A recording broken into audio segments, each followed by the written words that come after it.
Je pense qu'il faut être très très prudent avec ces données sur les eaux usées, je l'ai toujours dit, mais la question était un peu de savoir où on plaçait le curseur entre la prudence et la frilosité.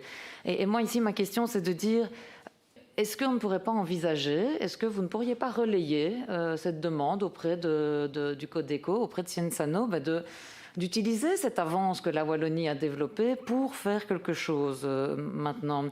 Tout ce que je demande, c'est de les utiliser dans une stratégie de déconfinement partiel.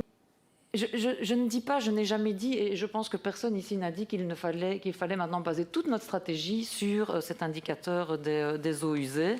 Mais l'idée, c'est est-ce qu'on ne peut pas l'inclure avec toutes les réserves, avec toute la prudence, mais vous l'avez dit à plusieurs reprises, pour vous, comme pour Cienzano, comme pour de nombreux scientifiques, les analyses des eaux usées présentent un intérêt certain, mais sont imparfaites.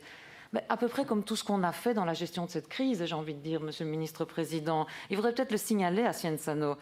On n'a pas vu venir la deuxième vague, alors que les eaux usées l'indiquaient. Madame Tellier m'a répondu que dès la fin juillet, on voyait une remontée des eaux usées, notamment à Liège et à Namur. Et c'est là que la deuxième vague est arrivée en premier.